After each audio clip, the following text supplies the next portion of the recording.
이 세 가지 기본을 연습하십시오. 여러분은 의식의 더 높은 곳에서 더 높은 곳으로 깨어나게 될 것입니다. 항상 명심하세요. 여러분의 삶을 이끌어온 것은 여러분의 의식 상태입니다. 안녕하세요. 당신의 요술램프 인생 닥터입니다.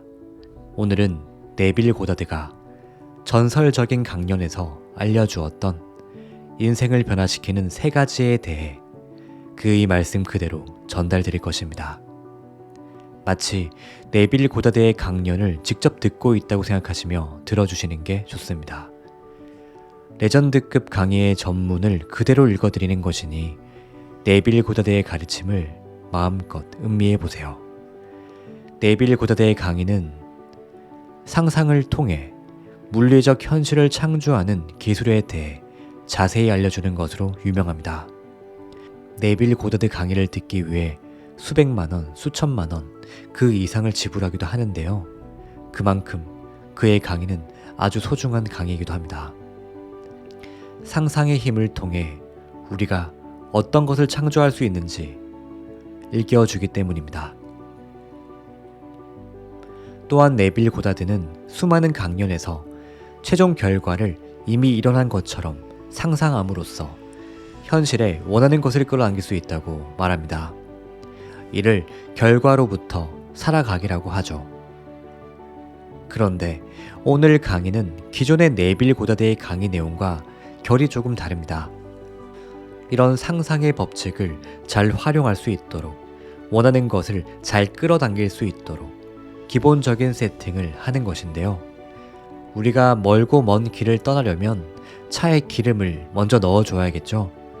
아무리 좋은 차라도 기름이 없으면 갈 수가 없습니다. 이런 기름이 바로 이제 알려드릴 세 가지의 역할입니다.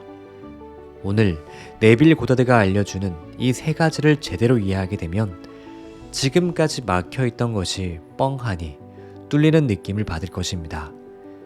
끌어당김의 법칙이 이제까지 잘 이루어지지 않는 것들에 대한 이유와 해결 방법에 대해 모두 알게 될 것이니까요. 네빌 고다드는 자신의 내면 세계를 바꾸면 외부 세계는 저절로 변화한다고 합니다. 그렇기에 가장 선행해야 하는 것은 내면의 자아 관찰과 이루고 싶은 목적에 대한 명확함을 가지는 것이라고 강조했죠. 그리고 이를 통해 부정적인 감정과 생각들에 자신을 분리시켜야 됨을 강조합니다. 네빌 고다드의 강의를 통해 수십만 명의 인생이 바뀌었듯이 오늘 네빌 고다드가 실제로 했던 강의를 통해 우리 소중한 구독자님들의 인생도 반드시 바뀌길 진심으로 바랍니다. 자, 그럼 지금부터 네빌 고다드의 강의가 시작됩니다. 우리는 형 이상학을 완전히 이해하고자 이 자리에 이렇게 모였습니다. 하지만 형 이상학에는 많은 다양한 주제가 있기에 그것을 몇백 자로 요약해 이곳에서 설명한다는 것은 힘든 일입니다. 하지만 지금 우리에게 직면한, 그래서 우리가 집중해서 살펴봐야 할 것을 세 가지 기본적인 형태로 이야기해 보겠습니다. 바로 이 세 가지는 자아 관찰, 목표의 명확함, 그리고 분리입니다.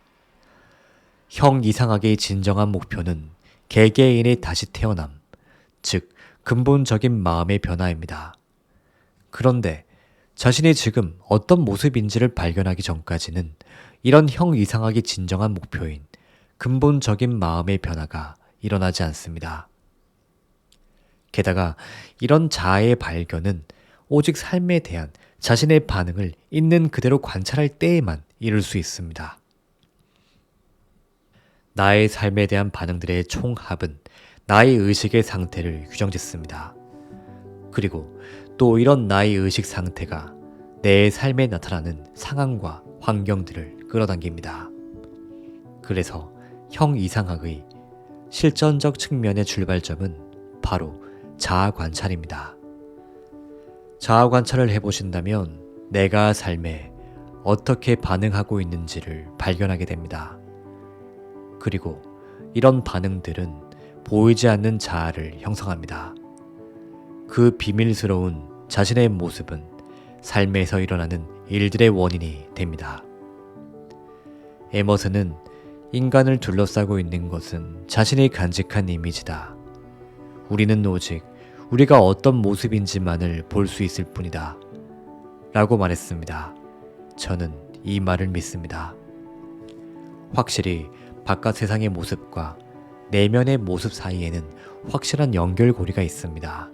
그래서 우리의 외부적인 삶을 끌어당기는 것은 언제나 내면의 상태라고 말할 수 있습니다. 그렇기 때문에 우리가 변화하고자 한다면 언제나 자신의 현재 모습을 가지고 시작해야만 합니다. 반드시 그 내면의 자아를 변화시켜야만 합니다. 자기 자신에 대해 매우 만족하다고 말하는 사람이 있지만 그건 현 상황에 대한 내면 깊은 곳에 불만족의 목소리와 혐오의 목소리를 듣지 못하는 무지를 범하기 때문입니다. 그런데 불만족을 인식하고 있는 사람들의 경우에도 그들이 관심을 두는 것은 불쾌한 외부 환경이나 아니면 자기 주변을 어슬렁거리는 불쾌한 사람입니다. 그런 외부적인 환경이나 타인을 항상 문제의 원인이라고 생각합니다. 그런데 실은 그 불만족의 원인은 자신이 가장 좋아한다고 여겼던 자신에게 있을 뿐입니다. 그는 자신에 대한 이미지 그대로 자신을 에워싸고 있고 오직 자신의 존재, 그는 오직 그것만을 볼 수 있다 라는 것을 깨닫지 못합니다. 그래서 세상의 부조리를 보며 누군가가 나를 속여 사기를 칠 수 있다고 생각하지만 그것의 원인은 자신 안에 담겨있는 사기성이 항상 원인이었다는 것을 모릅니다. 이 진실을 깨닫게 되었을 때 우리는 충격을 받습니다. 자아 관찰을 통해 우리는 남을 속이려는 자가 누구였는지 밝혀내게 되고 그것이 자신임을 깨닫기 때문입니다. 하지만 우리는 변화시키고자 한다면 단지 자신에 대한 충격과 혐오를 넘어서 이 자아를 받아들여야만 합니다. 지금 이 순간 여러분 내면의 상태를 주의 깊게 보세요. 여러분은 어떤 생각들에 동의하고 있습니까? 여러분은 어떤 느낌들을 자신의 것으로 생각합니까? 여러분은 반드시 여러분의 내면의 위치가 어디인지를 주의 깊게 살펴야만 합니다. 대부분 사람들은 자신들이 친절하고 자애로우며 관대하고 아량있으며 남을 비난하지 않고 고귀하다 생각하지만 삶에 대한 우리의 반응을 있는 그대로 관찰해보면 조금 더 친절하거나 자애롭지도 관대하거나 아량있지도 비난하지 않거나 고귀하지도 않다는 것을 깨닫게 될 것입니다. 그러면 이 자아가 바로 우리가 먼저 받아들인 후에 바꾸기 시작해야만 하는 대상입니다. 다시 태어남은 우리가 바깥 세상에서 어떤 업적을 쌓느냐에 달린 것이 아니라 우리의 자아에서 어떤 일을 하느냐에 달려 있습니다. 이 자아를 변화시키지 않는다면 그 누구도 다시 태어날 수 없습니다. 내 삶에 대한 반응들이 완전히 새롭게 변화되어 그것이 내 삶이 될 때, 다시 말해 의식의 변화가 찾아왔을 때, 바로 이때 영적인 거듭남은 이루어집니다. 삶에 대한 여러분의 반응을 있는 그대로 관찰해 반드시 변화시켜야만 하는 자아를 발견했다면 이제 하나의 목적을 명확하게 해야만 합니다. 다시 말해 여러분은 보이지 않는 곳에 숨어 있던 여러분의 실제 모습 대신에 여러분이 되고자 하는 모습을 명확히 해야만 합니다. 이렇게 아주 뚜렷해진 목표를 가지고 여러분은 여러분이 깨어있는 활동 시간 동안 행해지는 여러분의 모든 반응들을 이 목표와 관련지어 주의 깊게 살펴보아야만 합니다. 이렇게 하는 이유는 앞서 말씀드렸듯이 우리 모두는 삶에 대한 자신의 반응들이 총합이라 일컬어지는 일정한 의식 상태 안에 살고 있기 때문입니다. 따라서 하나의 목적을 명확하게 함으로써 여러분은 하나의 의식 상태를 명확하게 한 것입니다. 그리고 그 의식 상태는 다른 의식 상태처럼 삶에 대한 고유의 반응을 지니고 있습니다. 예를 들어 보겠습니다. 만약 어떤 소문이나 무익한 평가가 한 사람에게는 걱정스러운 반응을 일으키는 반면 어떤 다른 사람에게는 아무런 반응도 일어나게 하지 않는다면 이것은 이 두 사람이 서로 다른 의식 상태에 살고 있다는 확실한 증거입니다. 만약 만물이 의식 상태라는 것을 이해하면서 여러분의 목적을 고귀하고 관대하고 담대하고 이해심 많은 사람이라 잡았다면 여러분은 매일 일상에서 일어나는 사건들에 대한 자신의 반응을 살핌으로써 여러분 자신이 여러분의 이상에 충실히 잘 따르고 있는지를 쉽게 알 수 있습니다. 만약 여러분의 이상에 충실히 잘 따르고 있다면 여러분의 반응은 여러분의 목적과 일치할 것입니다. 왜냐하면 여러분은 여러분의 목적과 하나가 되었기에 목적에서부터 생각할 것이기 때문입니다. 반면에 여러분의 반응이 여러분의 이상과 일치하지 않았다면 여러분은 여러분의 이상과 분리되어 있는 것이고 오직 그것을 생각하고 있다는 명확한 증거입니다. 이제 여러분은 여러분이 되고자 하는 사랑스러운 존재라는 것을 받아들이세요. 그런 후에 일상에서 여러분의 반응을 그 받아들인 것과 관련하여 살펴보십시오. 여러분의 반응은 여러분이 활동하는 의식의 상태를 말해줄 것입니다.